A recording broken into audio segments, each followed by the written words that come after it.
It's good to see you all, and I will go ahead and share my screen. There we go. Can I get a thumbs up if you're seeing the PowerPoint with the statement? Seeing yourself now. All right, thank you. Well, I'll go ahead and kick us off, and we'll read our statement, my preamble. And I wanted to thank each of you as you've worked diligently on to support our funding conversations. Conversations on this topic are not intended to reflect on the current BEP funding formula. The current BEP funding formula will remain in place until a new funding formula is recommended to and approved by the Tennessee General Assembly. The public is encouraged to submit comments in writing to ensure that all future communications are thoroughly documented and can be reviewed and considered in the future. Public comment is encouraged to focus on developing a new funding formula rather than revising the current funding formula.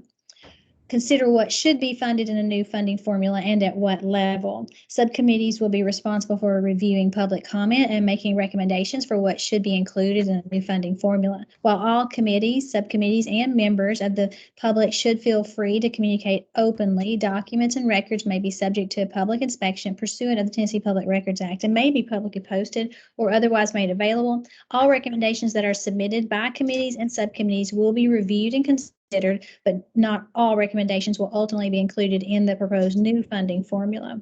So thank you all. I appreciate you. And we are, this is our 6th meeting. So I will hand it over to Director Starnes. Good afternoon, everyone. Glad you're with us today. We'll go ahead and jump right in. Had a lot of good discussion last week and got a lot done. So we will go back and kind of follow up to what we did accomplish in session 5. All right. Yeah, happy to pull those documents over, letting a few more folks in the room. I believe we've got a good group here. And I will pull over the recommendation. So this is where we left off. I think you all made your way through. If you can go back to the PowerPoint slide there, please. We'll run through that in just a second. Okay. Yes. No, the one that had the pyramid, the base and the weights. I'm sorry. Yeah, there we go. Yes, ma'am. All right, just a quick review before we jump in. Talked about the base, talked about making sure that we had everything that needed to be covered located in the base. Talked about weights and went through those. We even made some suggestions on the values for those weights. And see if I can pull them side by side. That might help, sir. Great. Hang tight here. There we go. That is great. That'll work. All right. We talked about that overall salaries, teacher salaries, and overall salaries, top priority, making sure that there was a mechanism built into the formula to invest additional dollars, whether that was similar to Maryland or some other similar mechanism. As we said, we talked about the weighted priorities and talked about suggested weights, and also had the conversation about needing to consider all free and reduced students in the weights versus just the direct certified students. And before we move on, anybody have anything to add to that before we move on? Okay. Hello, this is. Go ahead. Yeah, this is Andrea Jackson. I'm sorry, I was having trouble dialing in on video, and so my assistant's working on that, so I had to dial in audio. So I'm sorry, a little late. That's okay. Glad you're here. Thank you. Glad to be here. All right. Dr. Fox and I were talking about this prior to everyone coming on. the rural sparsity. And looking at that information on the left there, talking about what that looks like. The federal definition for rural is 10 students per square mile. And then looking at, there's a range as well, 10 to 25. I was going to see if we wanted to consider making a recommendation on that range, or if we wanted to let that stand with the federal definition, or what were the thoughts of this group? See, I've given some thought to this a little bit, and I definitely think that rural and sparsity should be here. I don't know if they should be combined together. I think they're two separate metrics, and I'm okay with the federal definition of sparsity. I mean, I am, is what I'm saying, but I definitely think the two metrics ought to be separated, one above the other, that's all. Or both of them at the same tier level? Yes, sir. Yes, sir. Okay. And then rural was looking at systems less than 3,000 students. I'm not mistaken, isn't that right, Dr. Fox? Yes, sir.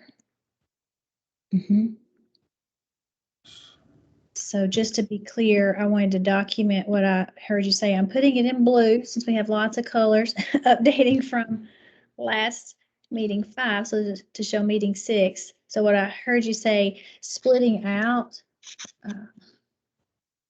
so just splitting right now it looks like it's together with sparse and rural, so splitting sparse, sorry about that, from rural, or just not combined. And I guess that's backwards. I guess rural would be the 10 students per square mile, and sparse would be systems less than 3,000. Sorry. No, yep, you're right. And that's kind of bundled the way it's worded here. And so I noticed on our policy, it was pulled out a little separately. So I thought that would be good conversation there. Yep. Okay. Can I ask a question? Please forgive my ignorance. We've always considered ourselves in Cheatham County to be rural, but we have 6,000 students. So are we not rural? And if we're not, what are we? Because Dr. Watson and I are like, Good question. That's a great question. So I think maybe I wondered about that metric as well, just so rural and that in count, I'm not sure that has to be that correlation, right? So that might be worth noting as well. How would you say, so in looking at Dixon's bigger than we are. They're at 8,000. Are they not rural as well? If not, what are they? So that just, please forgive my ignorance, but that sort of shook me by surprise, because we certainly considered that we were rural, but we don't fit that definition. SCORE, I was looking at something this morning.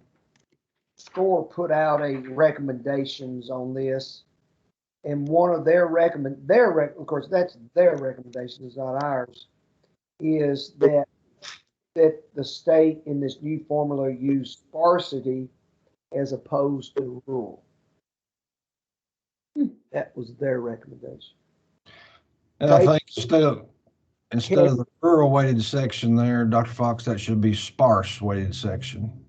I think we're getting the two mixed up. The federal definition for rural is so many miles from a metropolitan area or whatever.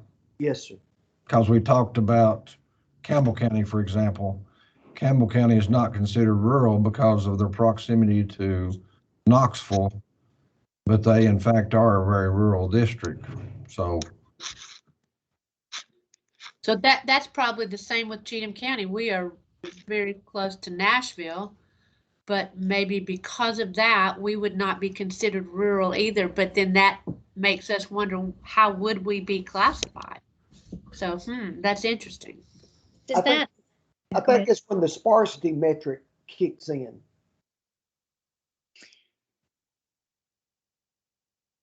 Does that speak to the change that we're after? I'm referencing it. It's under this rural section here, but then they've tied small sparse under rural. And what I hear you say is that the end count, that we want to separate that out and not have 3,000 as rural or sparse.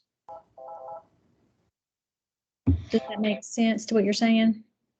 Well, I think sparse, I think we were confusing the terminology there for a second. Rural would be in that definition. And then are there other considerations for rural? And then sparse, I think the sparsity here is the square mile, 10 per square mile or under 3,000 students, because as a small system, I think there are issues as far as the amount of staff outside the school level that you're able to address, and you still have all the same requirements as a system with 6,000 students, say, hire more positions to address those. So I think that's what they're looking at, but I'm open to comment here from the group. I think you're on spot. Did I hear you mention that? And you may have said it, so just clarify for me. So federal is the current federal definition is 10 students per square mile. No. So that's sparse. Current federal definition is, excuse me, it's the what's it called? It's proximity to a metropolitan area. And isn't it population of the county under 50,000 is considered rural? Not the federal definition. Not the federal. Definitions out there for rural. So on the policy document that we have attached, it noted definition of sparsity is students per square mile. So the federal definition of sparsity is 10 students per square mile, but the range is 10 to 25. So I wondered if that was worth pulling forward to say, are you good with keeping that as a 10, or would you want to move it up in the range and define in Tennessee that particular metric, like closer to the upper bound? It's at the lower bound of that range. Would you want it at 15, 20, 25, or anything in between, or you're fine at 10? Dr. Fox, I don't know enough about it, but I know that the commissioner was on a call. I've been on so many calls, I can't remember which call it was on, but she had that metric down pat. She could rattle it off. You know, she knew, I think it has the difference between urban, suburban, and rural, you know, the federal definition. So she has that, is what I'm saying. Okay. You know, if we just, I think the thing for us is, do we want to include sparsity and rural, or both of them together, or one and not the other? Yeah, that's what the steering committee kind of pulled that out to say that very question. Do you want to identify any like students per square mile beyond 10? So I think that would allow more districts to engage and receive funds for sparsity, but just what that looks like for you. So I was reading SCORE's recommendations, and they're recommending to use sparsity and not rural. Yeah.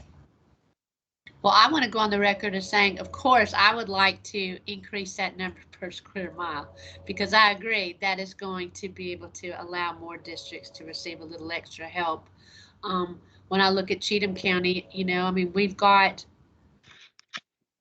well, certainly Pleasant View has, you know, it's a up and growing city, and Ashland City, but we don't have any local tax base really here. We have very little, if any, businesses. Everybody has to go to Nashville or to Clarksville, Montgomery to shop. And so that really is a challenge for us in terms of our local tax base, the ability to, to match and to increase pennies, that type of thing. So I would like to go on the record to say we would like to increase that from 10 to, I'm not sure, something. All right, I've looked this up, and let me forward this link to you right quick, Dr. Fox. Okay, I'll look for that. Kathy, does that capture? Let me put my glasses on so I can read it. I just recommend increasing the sparsity definition to be greater than 10 miles. Is it 10, is it 10 students. 10 I'm students? sorry. Right. It helps to read it back out loud. Thank you. Yes. Perfect. And if you land on a metric, we'll add that. But Dr. greater Watson, than what would you suggest? I'm fine with that metric. I'm not really sure what would capture as many districts as possible. We'll split the difference and go 20. Yes, that sounds like a good compromise. For a lot of districts, that would be in the same boat we're in. Got it. And I got that. I'll put that in the chat, sir. You gave a link. Do you want to tell what that is? Yes, this is what my federal programs is from the Office of Elementary and Secondary Education, and it talks about the eligibility for, I guess, REAP, and talks about who is eligible there. When she gets it up on screen, number 2 says to be considered rural, all schools comprising the LEA must have a school locale code of 3233 assigned by NCES or be located in an area of the state defined as rural by a governmental agency of the state. So a little bit more variability there, I think, in that definition, if that is used. Mm-hmm. Yeah, and I think, Steve, on that also, 70 of the 95 counties are considered rural in Tennessee. So that's, I just don't want to, I would hate for us to have to split a hair and cause one school district that, even though we know sometimes the definition fits the word, but it really doesn't meet the need, I guess. So, yeah. Bo, is that Sir. a reason why we should have both rural and sparsity? Because you could be one and not the other. I agree with that, Coach. I mean, the thing is that, like, for example, I'm a fine example in Shelby County. There's several school districts, and there's 3 in Shelby County that meet the rural standard for a rural community underneath the city. For example, whereas Memphis cannot get USDA loans, Millington can. So that's the kind of situation right there. I just don't want to leave anybody out. So Right. That's all. I just hate to cut somebody could lose, especially grant dollars. If we're looking at that coming, that would that could be detrimental to a school district. So.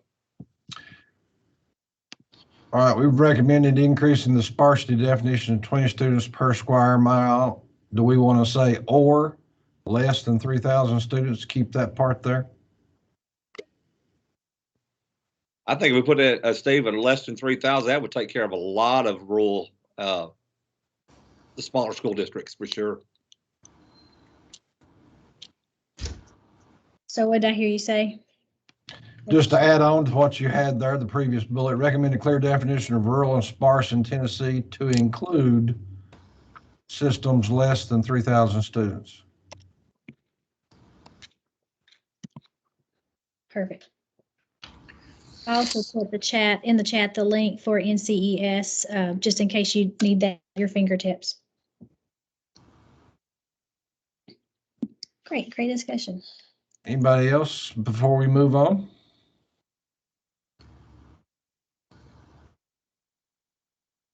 All right. Okay. So rural and weights, we talked about moving CTE considerations, moving that into direct funding. We felt that was the best place for the CTE to be.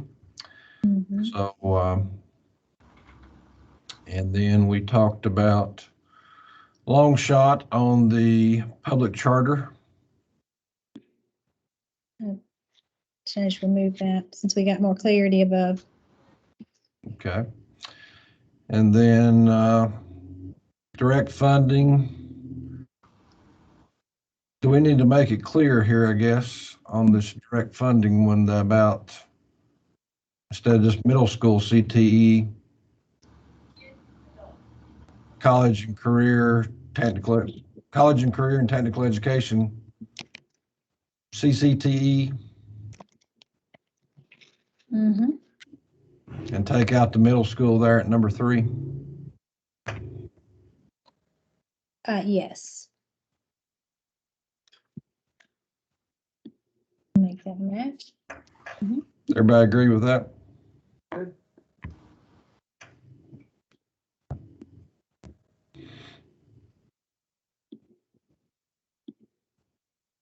Okay. Anything to add or make adjustments to here?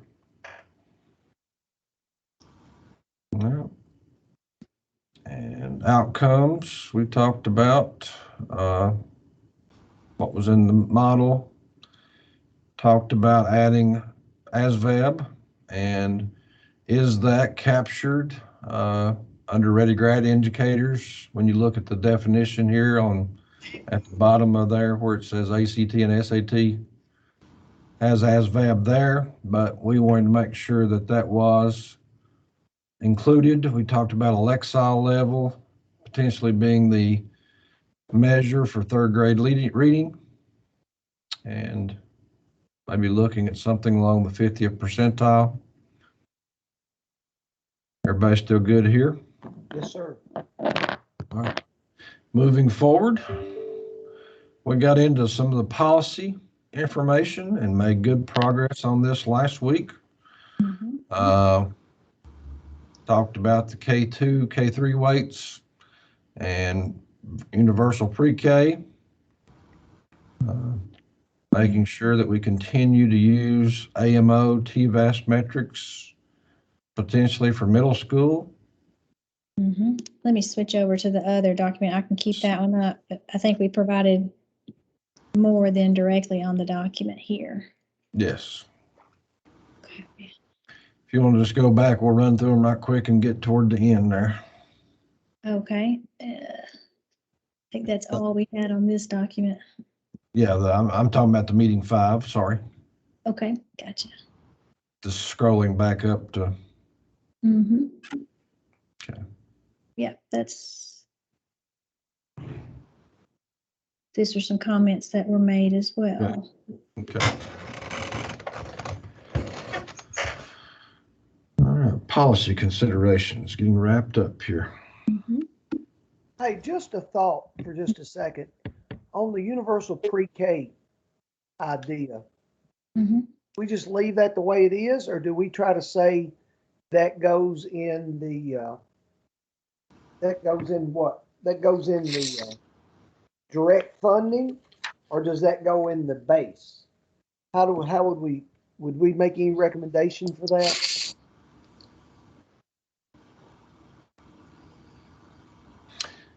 I think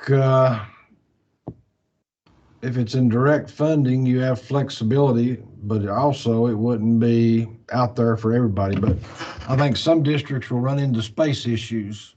We are. They will have the space availability to offer that pre-K, universal pre-K, unless we're allowed to partner with churches and other entities in the community. Who's the guy that used to work for TSBA, Harwell, the guy? What's his first name? Lee? He's working, he's with an agency right now that they're trying to get legislation to use the sports betting funds to support universal pre-K. Dr. Beck, have you seen any of this? I have heard about this, and I cannot remember who. Certainly, I've heard talk about this. Also, I think I've heard it mentioned in the TOS legislative meetings each Friday, but I cannot think of who it is. But certainly, I have heard of this. Yes. Lee Harwell is who it is. Okay. He worked for TSBA.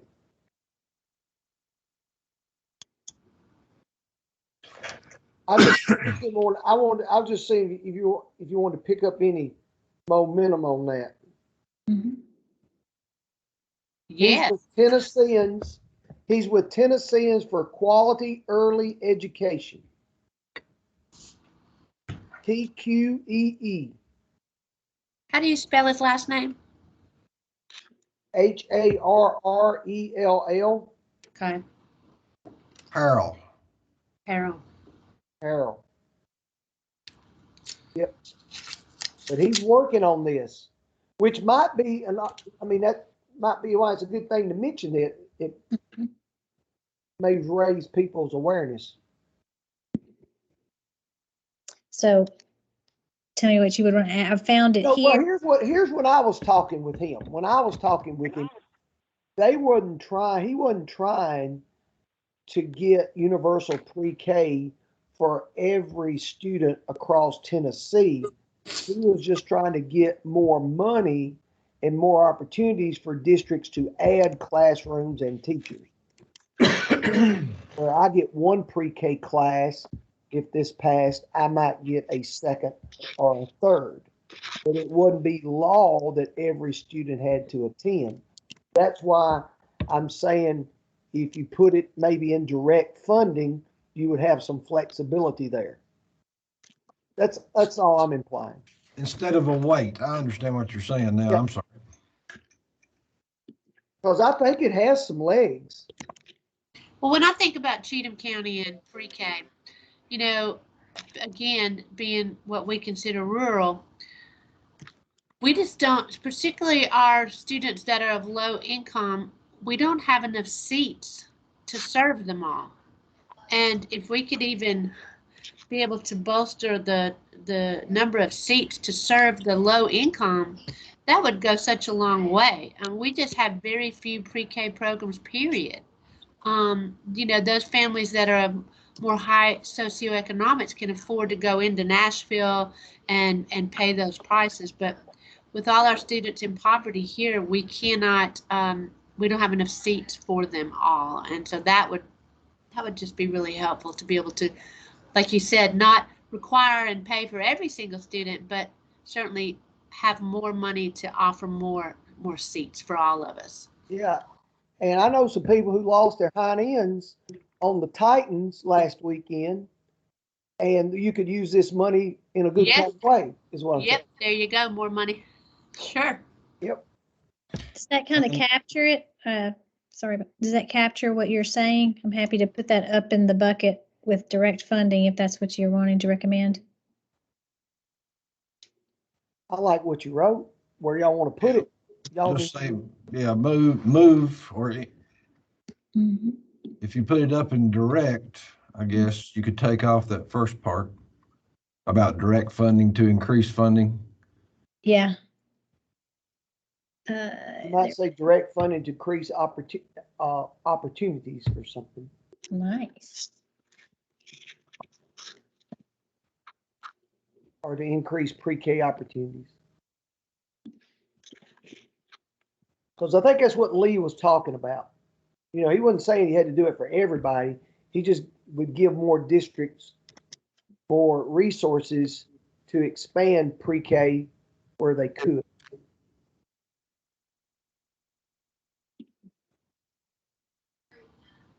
Whoa.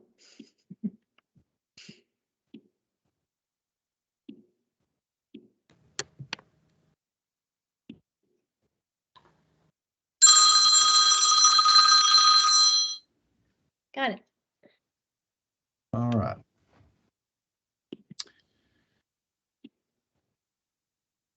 And see, you weighed in on outcomes.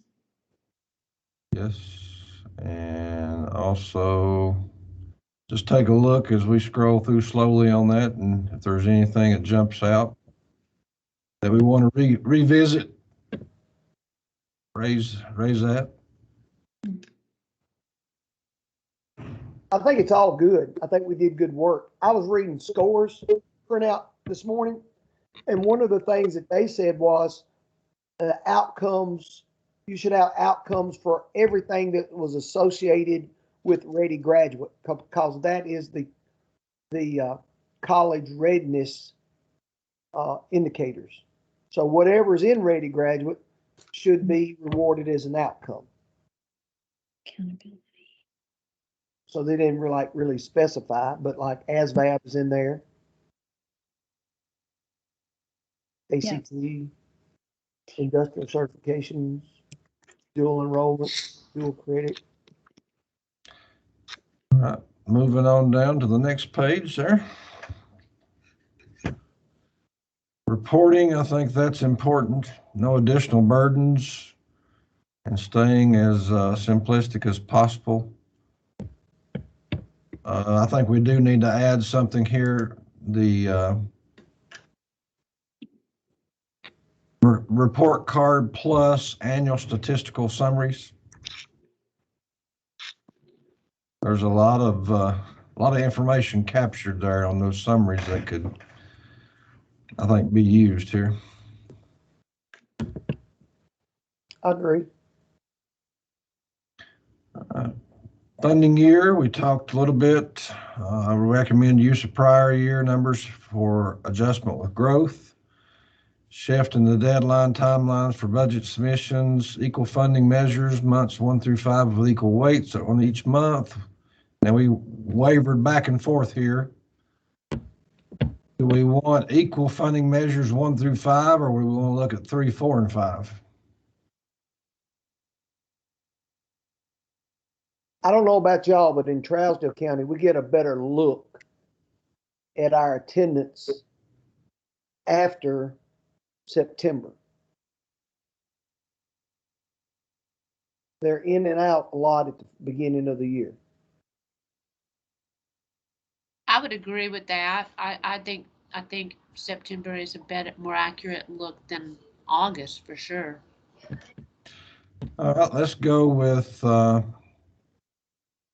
so do we want to say 2, 3, 4, and 5? Yes. Okay.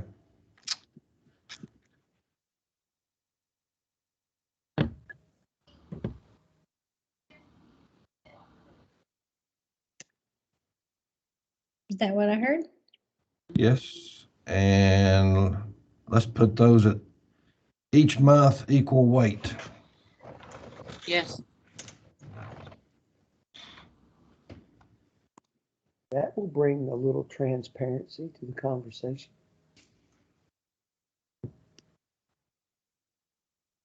Got it. Very good. All right, we got baseline for 1920 school year, hold harmless with the baseline of the 1920 school year.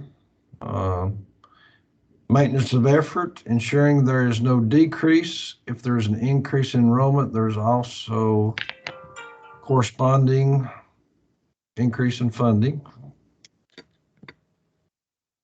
Professional development, critical to have factored into the base. Yes. That's all. So we answered all the questions last week. Yeah, you all did a great job moving through. Efficient, effective, all the things. The best committee for sure. I think so. I think we're just going to have a running, Yeah. Great leadership, Steve. Well done. We Thank you. went into overtime last week, right? Yes. Yes, I think you did. You Well, just, powered. attitude reflects leadership, so we're doing a lot better than most of them, I think, so. You're doing great. Well, I know that, is there anything else that's not been on these lists that we should consider or recommend at this time? anything we've not discussed that needs to be discussed, I guess is the best way to say that. I just want to give kudos to Dr. Fox being able to change on a dime for everything for us during these sessions. It's been, needless to say, Dr. Fox, I'm very impressed with your keyboarding skills. Just want to say that out there. Thank you. Thank Made it a you. lot easier for us. I promise you. Thanks. I will echo that. I'm an old school board secretary. Came in handy. One of the things, Steve, is when you're quarantined, you have a little bit more time. And I went back and started looking at some of the comments, you know, the last day or so, just a little bit. And one of the comments is from a very nice letter to the commissioner from a school board member in Metro. I don't know if you've seen this. One of the things that she said was that Tennessee needs to make an investment in education, and we need to move our teacher salaries. You know, we've all said that our teacher salaries need to be up there at the top. And I'm just pitching out, do we need to make a statement that they need to be in the top 50% of the states in the country, that we need to raise our teacher compensation to that? And another thing that she said in there, that there should be a statement that we make a significant change in reoccurring funding for education, that the reoccurring funding ought to be $2 billion per year. Now, when you read SCORE's report, they are already saying that this funding formula should insert a minimum of $1 billion more of reoccurring annual funding. So I was just pitching the idea is, do we need to make a statement about where we want to be in the country compared to teacher compensation, and how much we want this funding program to make a difference for our students, instead of just rearranging the chess pieces on the board? I love that idea. I do. And I think that we should make a statement. And my gut feeling is reaching to be in the top 50%. Is that ambitious enough? I mean, I just want to ask the question. But Dr. Beck, I was going to suggest top 25% because, we always hear how we are in as far as putting into our retirement. We're like in the top 10, I think, as educators across the nation, but we're like 46th and getting it out or something. Yes, yes. So, I mean, if we're so big in putting it in, then I think if we went up to the top 25, being in the top 4 instead of the bottom 10%, I think that would be huge. Be a lot easier. Well, think about it. You're exactly right in that right now, the way it stands, teachers don't make a whole lot, like you said, in their salary, but the retirement is good. But think about how many teachers we lose that get frustrated and say, I'm not spending my life making this kind of salary. I'm going somewhere else, and they never get to that retirement piece. So let's hit them up front. And that way, I think it's more of a retention strategy as well. We want to put a timeline on reaching that goal. Immediately. What if we said meet the Southern regional average within 5 years and the national average within 10? I like it. Within 7 or how many years? 5. Within 5 years. Years. And repeat that last part. The national average within 10. That would go along with a lot of the other things we plan on as our 5 and 10 year plan. So, would correlate to that as well. Steve, do we know what the Southern regional average is? I have seen that on some previous information, but let me see if I can Google that right quick. Yeah, just to make sure we're knowing what we're asking for. Yes.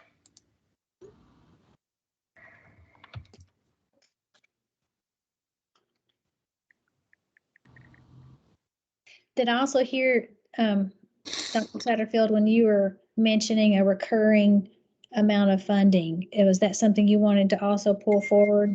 Yeah, I think it's something we definitely ought to talk about is the result of this new funding formula would insert a minimum of $1 billion more of annual reoccurring revenue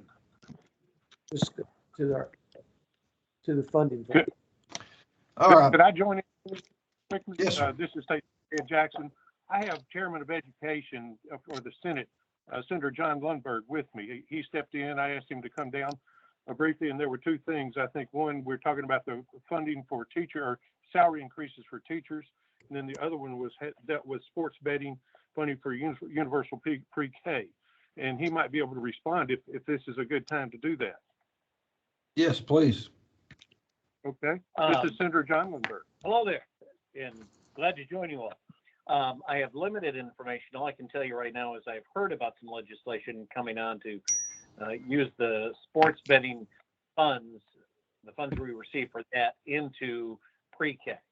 I haven't seen that legislation, but that is the word on the street. I'm sure there will be a couple of bills to change that from pre-K to K-12 and higher ed. But the one that I've heard the most discussion on was pre-K. And teacher salaries is obviously a concern of both Senator Jackson and mine. It's always a high priority. Just to give you some perspective for it, if we said, let's raise everyone's salary $1,000, $1,000 for every teacher in the state would cost us $100 million. So just perspective for you, where it may not seem like a large amount, it becomes a very large amount when you're multiplying that across the number of teachers we have in the state. So we're very careful on, obviously our priority is putting money in teachers' pocket, not just administrative salaries and other things along the way. So, but it's something that we contend with. And I only say that just to give you some context of $1,000 raise is $100 million in Tennessee, just FYI.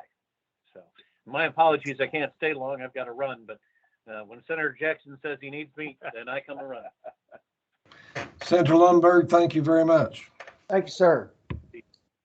Thank you. Yeah, thank you, Senator. I just wanted to, he could give a little insight on that, and I did want to address that while we were discussing it. That's a big lift, but I think over a 5-year period, a little at a time, in my opinion, would be doable. And I think most of the legislature would totally agree with that and try our best to do that. The state of Tennessee is doing very well. And so we've got money, and we need to put it towards things that make a difference. In teachers, in my opinion, is at the top of the heap so far as making a difference. And we need to keep and maintain our best teachers. So I just wanted to do that while we were on it. Thank you. Thank you.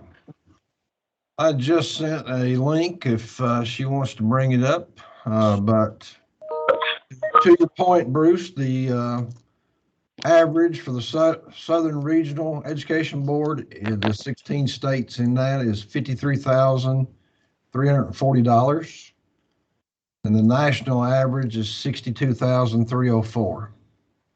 Okay, yeah, that's good information. How much was the national average? $62,304.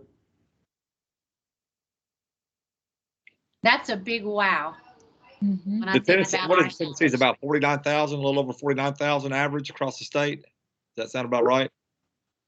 Yes, sir. So, We're about number 45th, aren't we? Yeah, 45th and 46th. Yeah. So. Yeah, it'd be a lot easier to retain teachers if, you're looking at a $53,000 salary on average, for sure. For sure. all right, we've got that added.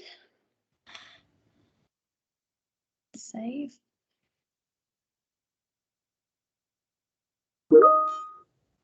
I just think it's important for us to get this out.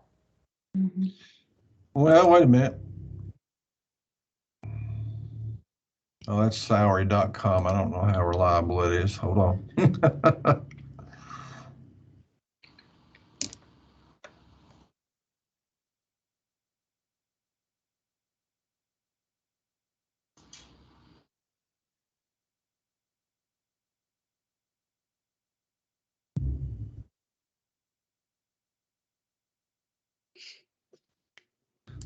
think we should word this as the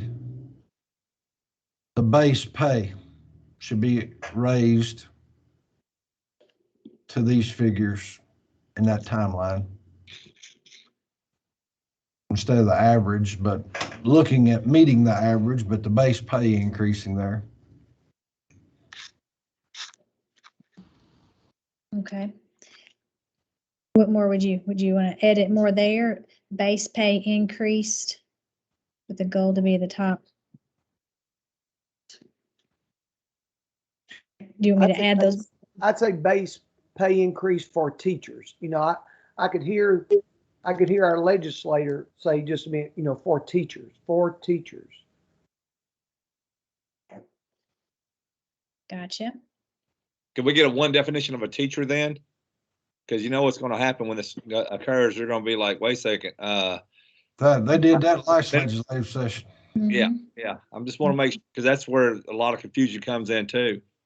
Yeah. There's a lot more people that have the hands-on educating these children besides just a teacher in a school building. Yeah, I'm for somebody else to arm wrestle that on another day and time. Okay. I understand. I just want to make sure. I just know what's going on. That's always a question that comes up. I mean, I even had to wrestle with it with central office employees because they say, well, I have an education degree. I said, well, you're a 12-month employee. And, you know, we went round and round about that on some things. So. Does that help point back to what we're connecting to? Okay. All right. All right. You are good.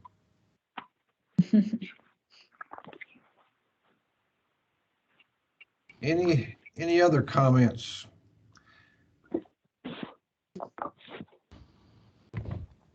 Now, Clint, you mentioned the score recommendations and everything, and I did agree with some of the score recommendations, but I also disagreed with them. Yeah, I didn't say I agreed with all of them. I just mentioned the ones I did. I think I disagreed most with their fiscal capacity suggestion. I don't know that we're where we need, but I think the going to the TASER model exclusively is just a redistribution of funds, and I would not advocate for that. How do you all feel? Well, I know that we were not for TASER when it was being pitched around years ago. The rural districts are not for TASER.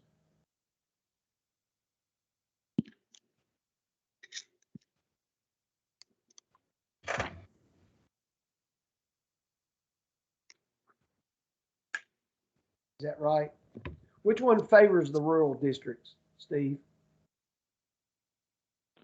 Because one of them is supposed to favor the rural. TASER favors counties over municipals and special school districts. TASER does? Yes. But it only comes into play in the counties or whatever that have multiple school systems. Obviously, if you're the only school system in the county or whatever, then you're going to be figured at the same level. That's me. Yep.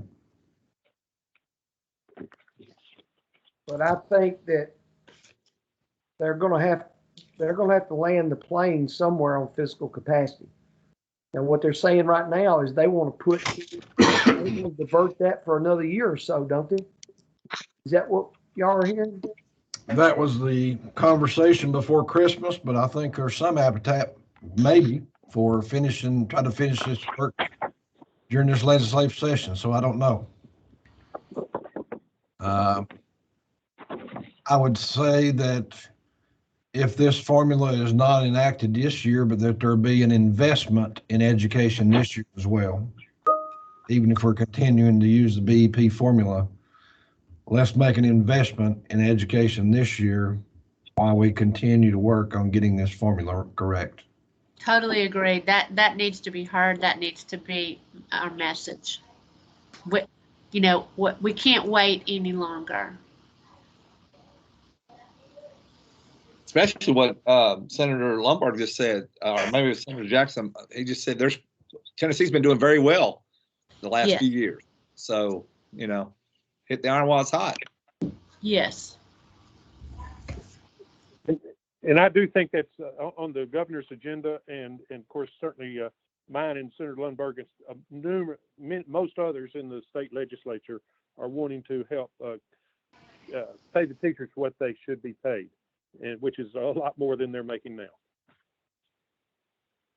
It's sad, and I think it's important that you hear this story. My son teaches in Knox County, and he did his student teaching last year. He teaches special ed, and he did his student teaching with the teacher that was Teacher of the Year, and in their building. And that teacher has let my son know he's resigning at the end of this year because he cannot afford to, and he's not willing to spend the rest of his life making so little money. He can't do it, and that to me is heartbreaking. Yeah, me too. I think we touched on this last meeting, but in whatever formula is used, also increasing the pay for our non-certified staff has to be a very important consideration as well, because we're in a supply and demand type situation right now where we've seen fast food restaurants pay $12 and $14 an hour. 15. Yeah. And, having to. We don't pay that. We don't either. I sent an email, Director Starnes, to House of Representatives Mary Littleton, as well as Senator Roberts for the past 3 years, requesting that it be considered for our non-certified staff to have an incentive of the tuition discount as an incentive to keep our employees within the school district. And respectfully, it never got through because of the fiscal implications, but I would advocate for that as an area for retention for our non-certified staff. I agree. I think that's a creative way that would be attractive to some that might choose to come work in the school districts as opposed to the fast food industry. And that potentially could lead to increased interest in their children becoming a teacher. Exactly.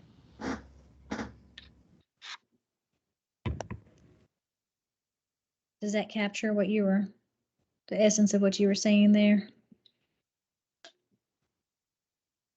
Educational retention effort.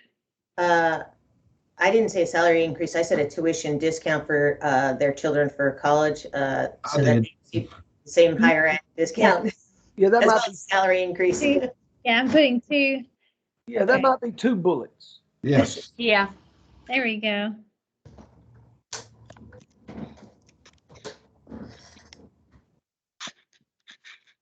Steve, do we make any statement about fiscal capacity here?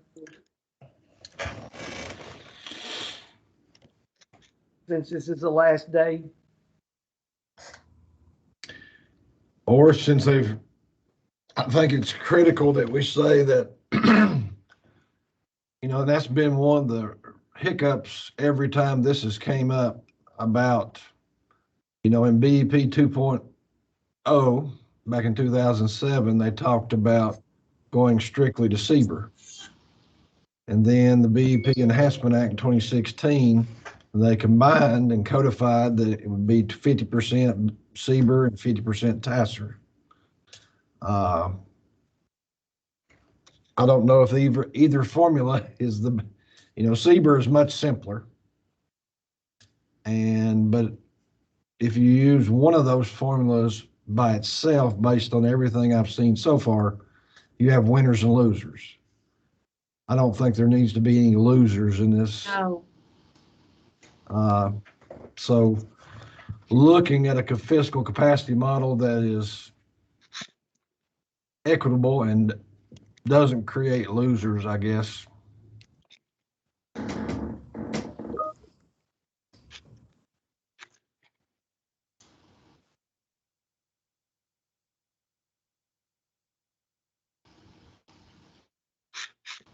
Yeah, might want to add the word that is transparent and equitable. A lot of people don't understand this booger. Who does? Mm-hmm. I don't. Transparent or understandable? Yeah, yeah. I think understandable is a better word. Yeah. Just because you can see the formula and all the time doesn't make That's right. Yeah, that's right. Yeah. Those are some of the big goals here as well. Yep. Strategic, easy to understand, sustainable. So you've mentioned recurring funds to be invested to create the sustainable efforts for a top priority with teacher salaries.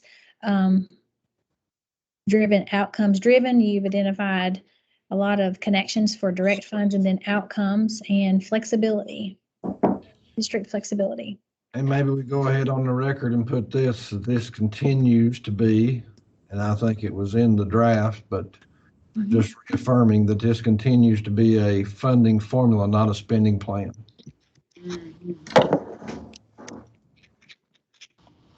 Yes. Anyone else?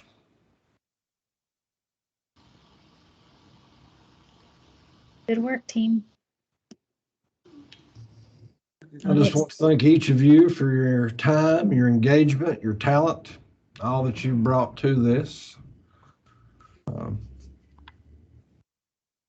think we are at a historic opportunity here presented itself, and hopefully we can look back and say that we had a small part in shaping that. Well, Director Starnes, you have done an awesome job leading us. Thank you. Thank you for those kind words. Thanks, everybody, for letting me be a part of this. This is great. Thank you. Thank Thank you. you. Stay well. Y'all too. Keep fighting the Thank good you. fight. Thanks.